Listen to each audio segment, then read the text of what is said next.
Hi, I'm Miguel Inubaya. I'm one of the owner of Taho Story.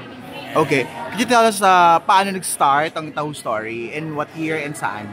Okay. So, nag-start kami sa Taho Story, yung first branch namin sa Good Food, UP Diliman, noong April 29, 2024. Then yun, mag-1 year pa lang kami.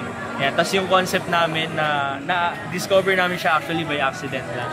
So yun, kumakain kami sa buffet ng mga kapartner ko sa basketball. Nag-start kami as a team pala sa basketball.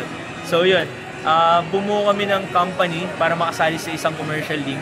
And then yun, nung nag-iisip na kami ng business concept, so yun, na-discover namin to, Taho with ice cream by accident nung kumakain kami sa buffet sa Shangri-La. So isang partner namin na mahilig kumain and mag-experiment ng mga food. So instead of halo-halo, nag-try siya ng taho, tapos nilagyan niya ng toppings na ice cream. So nung una ayaw namin i-try kasi kala namin weird. Kasi di ba taho, nakasanayan na natin yung traditional taho na taho lang talaga eh. So yun, hindi namin akalain na pwede pala siya i-innovate. Yun. So ayun, we innovated how we serve taho. We serve taho with ice cream plus fresh fruits. Ayan, and so far we have 180 branches na i-open this 2025. So we have 36 operating branches as of now dito sa SM City, Puerto Princesa. Ayan.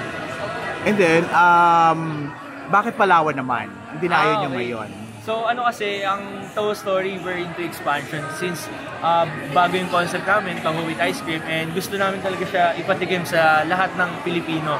Kasi gusto namin ipakita na yung concept namin is talagang masarap naman.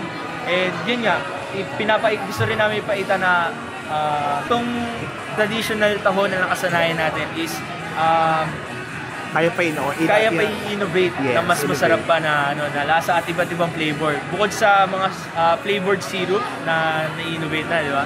So pwede pala yung may ice cream and fresh fruits. So yung company behind this, like barkada kayo, isang basketball team ba kayo? Ganon? Yes, actually magkakabarkada lang kami na naglalaro sa mga papawis na liga, mga commercial league. Then nung nung time na gusto namin talaga sumali sa mga matataas na liga dun sa Manila, yung mga LGR, Pinoy Liga Cup, mga ganun. Sinuggestan kami ng commissioner din na magtayo kami ng company para naman meron kami nire-represent. So yun, nagtayo kami ng company which is yung 5-Some Food Corporation. 5-Some Food Court? 5-Some. Actually yung 5 na word. Binuo lang namin siya using our initials surname namin. Then some is the wholesome word. So yun, 5-Some Food Corporation. And then yun, nabuo na namin tong Taho Story. Wow.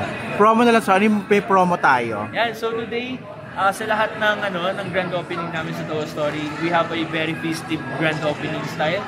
So we offer piso taho promo for the first 100 customer. And at the same time, sa mga hindi aabot doon, meron kaming in-offer na buy one take one hanggang 5 p.m.